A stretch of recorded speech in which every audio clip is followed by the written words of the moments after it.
Shalom saudaraku, bagaimana kabarnya Anda hari ini? Kembali kita bertemu pada kesempatan ini dan saya selalu berharap Anda semua tetap bersukacita dan penuh semangat dalam menjalani hidup dalam penyertaan kemurahan Tuhan. Apapun kondisi kita semua sekarang ini, tetaplah mengucap syukur dalam sukacita. Karena damai sejahtera Tuhan senantiasa tercurah melimpah dalam hidup kita semua. Hari ini saya Cornelius Nugroho dari channel Berkat Baru akan menyampaikan renungan dengan judul Karunia Tuhan Setiap Hari. Tetapi sebelum kita mendengarkan firman Tuhan ini, mari kita berdoa terlebih dahulu. Bapa yang sungguh baik, Engkau Allah yang pemurah dan penuh kasih sayang. Engkau Allah Bapa yang kami puji dan kami sembah dalam nama Tuhan Yesus Kristus. Hari ini kami senantiasa mengucap syukur dan bersukacita atas segala kemurahan dan kasih-Mu yang kami rasakan dalam hidup ini. Bapa yang penuh belas kasih, kami bersyukur atas kasih-Mu yang tidak terhingga, yang telah menyelamatkan kami dari dosa dan maut. Kami bersyukur atas kemurahan-Mu yang tiada henti, yang selalu memenuhi kebutuhan kami, baik itu jasmani maupun rohani. Tuhan, kami mohon buka hati dan pikiran kami untuk menerima kebenaran firman-Mu pada hari ini. Bantulah kami untuk semakin memahami akan kasih karunia dan kemurahan-Mu yang luar biasa itu. Bimbinglah kami agar kami dapat hidup dengan penuh syukur dan senantiasa bergantung pada kasih dan pertolongan-Mu. Terima kasih Tuhan, dalam nama Tuhan Yesus Kristus kami berdoa. Haleluya. Amin. Saudaraku yang terkasih, setiap hari baru adalah anugerah Tuhan, kesempatan untuk merasakan kasih karunia dan kemurahan Tuhan yang tidak terhingga. Kasih karunia Tuhan bagaikan embun pagi yang menyegarkan, menumbuhkan sukacita dan pengharapan dalam hati kita. Kemurahan Tuhan bagaikan hujan yang menyirami, memberikan kekuatan, dan keberanian saat kita menghadapi tantangan hidup yang tidak mudah ini. Seharusnya setiap hari kita bisa merasakan akan kepuasan yang Tuhan berikan melalui kasih karunia yang senantiasa baru setiap pagi. Tetapi kenyataan yang terjadi, banyak orang merasa tidak puas dan tidak bersyukur dalam menjalani kehidupan ini. Merasa tidak puas adalah sifat dasar dari manusia sejak manusia jatuh dalam dosa. Dalam banyak hal, manusia itu selalu menginginkan lebih dari apa yang telah dia peroleh. Selalu ingin mendapatkan lebih banyak, selalu ingin mendapatkan sesuatu hal yang lebih lagi, lebih lagi. Dia tidak pernah bisa merasa cukup, bahkan sulit untuk menjadi bersyukur. Itu terjadi pada kehidupan banyak orang. Saudaraku, kitab Pengkhotbah menulis tentang ketidakpuasan manusia. Siapa mencintai uang tidak akan puas dengan uang. Mari kita baca Pengkhotbah pasal 5 ayat 9. Siapa mencintai uang tidak akan puas dengan uang, dan siapa mencintai kekayaan tidak akan puas dengan penghasilannya. Ini pun sia-sia. Ayat ini berbicara tentang bahaya cinta akan uang, cinta akan kekayaan dunia. Pengkhotbah mengingatkan bahwa mengejar harta duniawi tidak akan pernah membawa kebahagiaan yang sejati dalam hidup manusia. Semakin banyak kita memiliki, maka semakin banyak pula kita ingin memiliki lebih banyak lagi. Kita akan selalu merasa tidak puas, selalu merasa ada sesuatu hal yang kosong, suatu hal yang hampa. Memang kekayaan duniawi itu seringkali membawa hal yang sia-sia karena sifatnya itu adalah fana, tidak pernah bisa membawa kita damai sejahtera dan sukacita yang sesungguhnya dalam hidup ini. Mengapa mengejar harta duniawi itu sia-sia? Yang pertama, harta duniawi tidak kekal. Kekayaan, harta benda, dan ketenaran semuanya itu bersifat sementara. Cepat atau lambat, semuanya itu akan hilang dari kita. Yang kedua, harta duniawi tidak dapat memuaskan jiwa kita. Jiwa manusia itu memiliki kebutuhan rohani yang tidak dapat dipenuhi dengan harta benda dunia. Kita membutuhkan kasih, membutuhkan kedamaian dan hubungan yang dekat dengan Tuhan. Yang ketiga, mengejar harta duniawi dapat menjerumuskan kita ke dalam dosa. Kita bisa menjadi serakah, menjadi egois, dan tidak jujur dalam upaya kita mendapatkan kekayaan, mendapatkan harta sebanyak-banyaknya. Bagaimana kita dapat menemukan kebahagiaan yang sejati? Kebahagiaan sejati hanya datang dari Allah. Kita menemukannya dengan membangun hubungan dengan Yesus Kristus dan hidup sesuai dengan kehendak Tuhan. Ketika kita mengasihi Tuhan dan mengasihi orang lain lebih dari harta benda dunia ini, kita akan mengalami yang namanya kedamaian, mengalami kepuasan yang sejati yang tidak dapat kita temukan dimanapun di sudut dunia ini. Saudaraku, Tuhan tahu bahwa manusia tidak pernah merasa puas, cenderung serakah. Karena itu, Ia mengajarkan murid-muridnya berdoa demikian. Berikanlah kami setiap hari makanan kami yang secukupnya. Kita akan baca Lukas 11 ayat 3. Berikanlah kami setiap hari makanan kami yang secukupnya. Ayat ini menjadi inti doa Yesus yang Yesus ajarkan kepada murid-muridnya. Mari kita renungkan.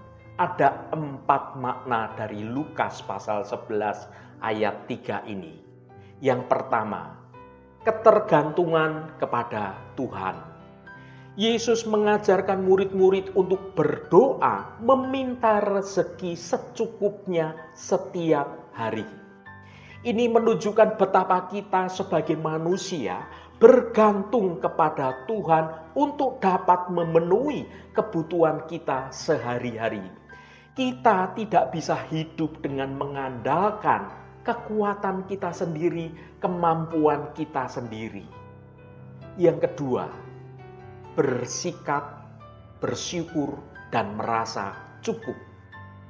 Doa ini bukan meminta kekayaan atau kelimpahan, melainkan makanan yang secukupnya.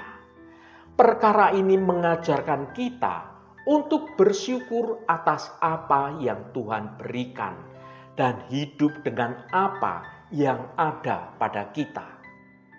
Sikap merasa cukup ini penting agar kita tidak dikuasai oleh keinginan duniawi yang tidak akan pernah terpuaskan.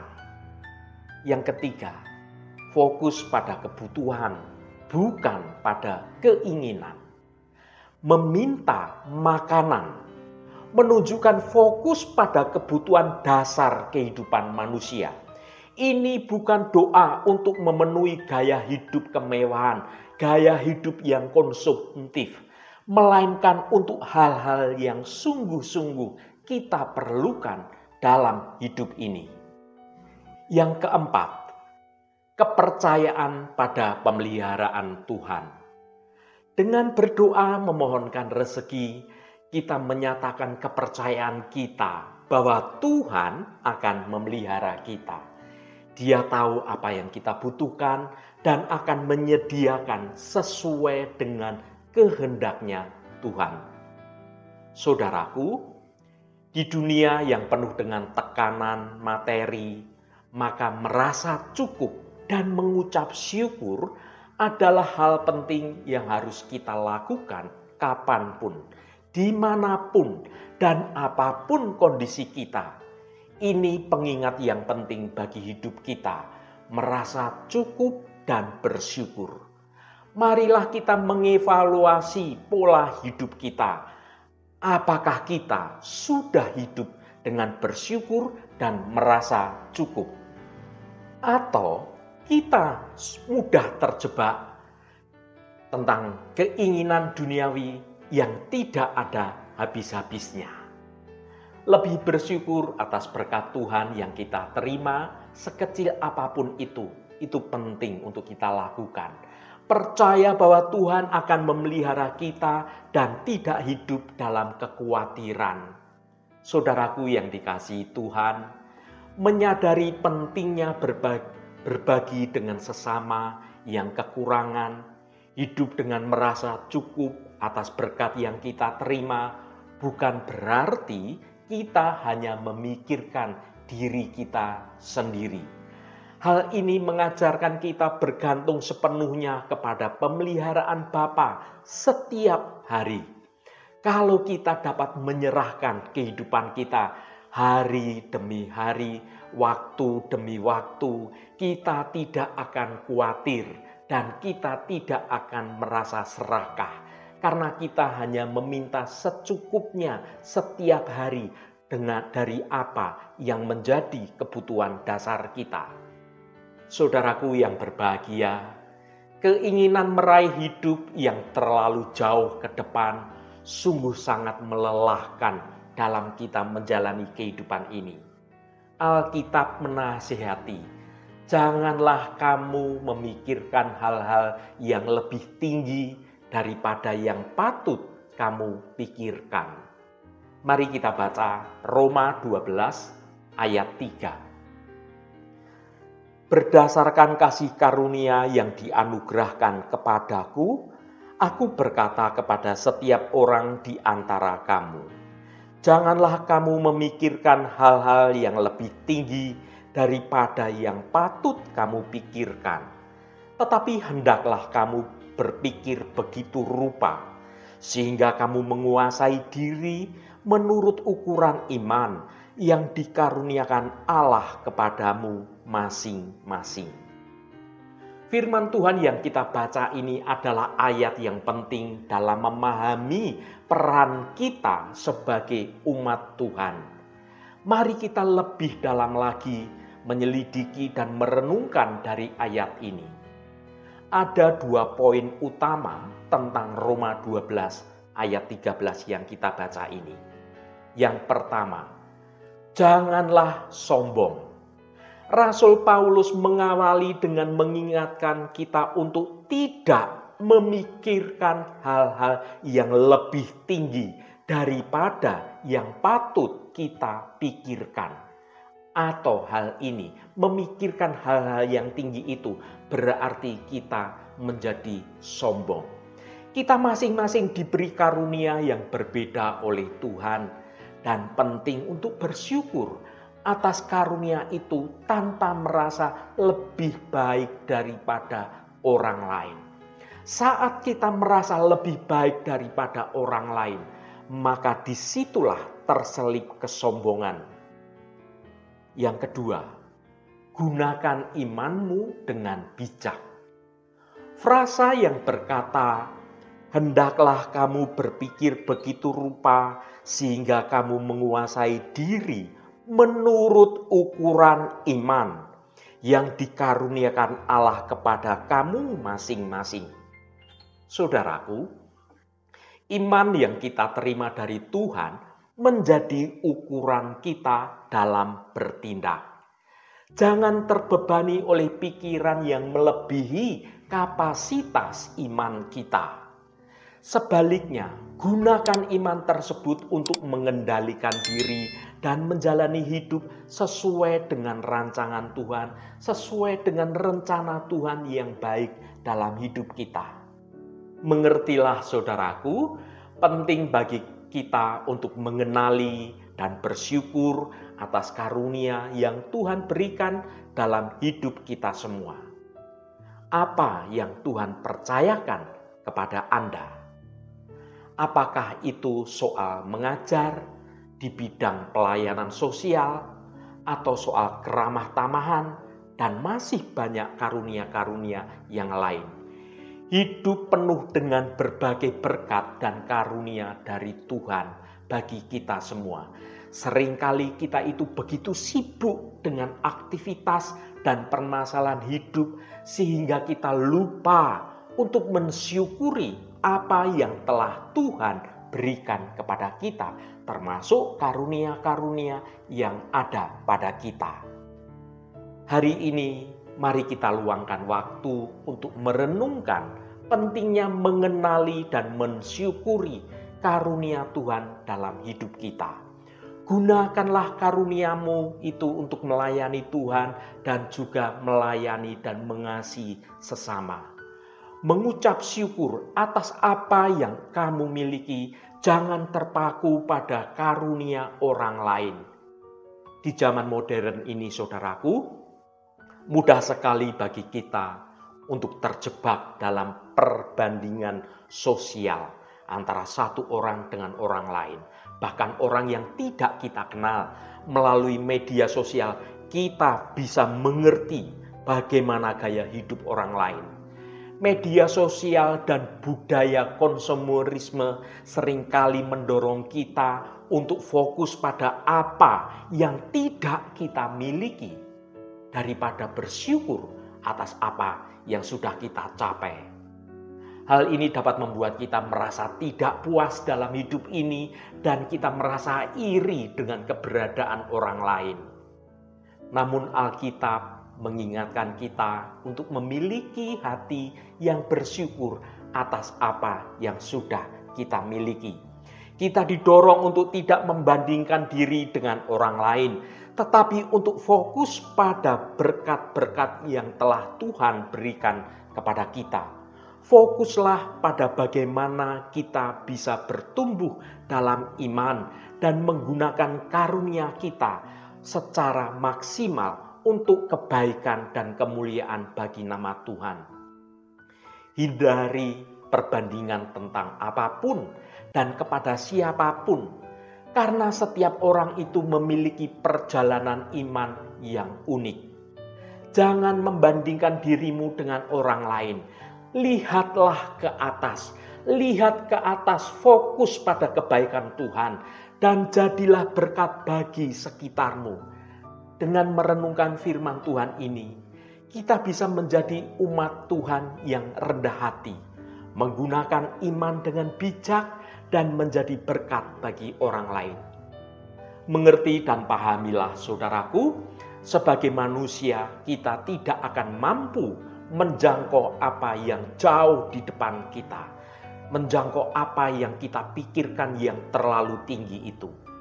Apa yang akan terjadi di kemudian hari, entah itu esok atau lusa, 1 minggu yang ke depan, 1 bulan yang ke depan, bahkan 1 jam di depan, tidak ada seorang pun yang tahu kepastiannya. Hari esok bukanlah milik kita, tetapi sepenuhnya di dalam kendali Tuhan. Dialah yang empunya hari esok. Maka dari itu, saudaraku, janganlah memuji diri karena esok hari. Mari kita baca Amsal 27 ayat 1. Janganlah memuji diri karena esok hari, karena engkau tidak tahu apa yang akan terjadi hari itu. Ayat ini mengajak kita untuk rendah hati dan menyadari bahwa masa depan tidak pasti. Kita tidak dapat mengendalikan apa yang akan terjadi besok, dan rencana kita bisa saja berubah dalam sekejap. Saudaraku yang diberkati Tuhan, sesungguhnya Tuhan mengetahui masa depan kita dan memiliki rencana yang sempurna untuk hidup kita. Ketika kita mengandalkan Tuhan, maka Tuhan akan memberi kita kekuatan dan juga hikmat untuk dapat menghadapi apapun yang terjadi pada hari esok. Jika hari esok tiba, percayalah Bapa telah menyediakan segala sesuatu yang terbaik yang kita perlukan. Haleluya, Tuhan memberkati kita semua. Mari kita tutup renungan ini dengan berdoa. Allah Bapa yang kami sembah dalam nama Tuhan Yesus Kristus, terima kasih atas kebenaran firman-Mu yang sudah kami dengar pada hari ini. Kami datang ke hadapan-Mu dengan hati penuh syukur atas kasih karunia dan kemurahan-Mu yang tercurah setiap hari dalam hidup kami. Tiada hari yang kami lalui tanpa kasih-Mu yang menopang dan membimbing kami. Kasih-Mu bagaikan mentari pagi yang menghangatkan jiwa kami, bagaikan hujan yang menyegarkan hati kami, dan bagaikan angin sepoi-sepoi yang memberikan ketenangan dalam hidup kami. Tuhan, kami bersyukur atas setiap nafas kehidupan yang Engkau berikan, atas setiap berkat dan kesempatan yang Engkau berikan, atas setiap perlindungan dan pertolongan yang Engkau berikan. Kami menyadari bahwa kami tidak layak menerima kasih karunia dan kemurahan-Mu yang begitu besar. Namun Engkau dengan penuh kasih memilih kami untuk menjadi anak-Mu dan melimpahkan rahmat-Mu yang tidak terhingga dalam hidup kami. Terima kasih Tuhan. Tuhan Allah Bapa kami, berkati setiap mereka yang saat ini selalu setia mencari hadirat Tuhan melalui renungan hari ini. Apapun pergumulan dan persoalan dari saudara-saudara kami, pada kesempatan ini kami percaya dengan segenap iman kami, di dalam nama Tuhan Yesus Kristus selalu ada jalan keluar.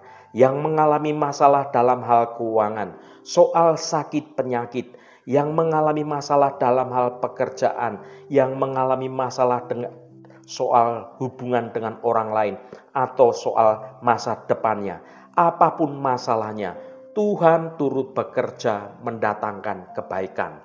Berkati mereka yang sekolah, yang kuliah, yang bekerja, yang berdagang, dan juga melakukan usaha-usaha lainnya. Dimanapun saudara-saudara kami berada, Tuhan akan berkati dan Tuhan jadikan mereka berhasil. Berkati mereka yang hari ini berulang tahun Tuhan, Engkau tambahkan 1 tahun lagi.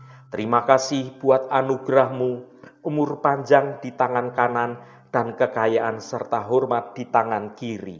Berkat Tuhan mengalir bagi setiap mereka yang hari ini berulang tahun. Terima kasih Tuhan, segala hormat, pujian, dan ucapan syukur hanya bagi nama-Mu yang kudus. Saudaraku, mari kita berdoa Bapa kami. Bapa kami yang ada di surga, dikuduskanlah nama-Mu, datanglah kerajaan-Mu, jadilah kehendak-Mu di bumi seperti di surga. Berikanlah kami pada hari ini makanan kami yang secukupnya, dan ampunilah kami akan kesalahan kami, seperti kami juga mengampuni orang yang bersalah kepada kami. Dan janganlah membawa kami ke dalam pencobaan, tetapi lepaskanlah kami daripada yang jahat, karena Engkaulah yang mempunyai kerajaan dan kuasa dan kemuliaan sampai selama-lamanya. Saudaraku, bukalah hatimu dan tengadakan tanganmu. Terimalah berkat Tuhan. Tuhan memberkati engkau dan melindungi engkau.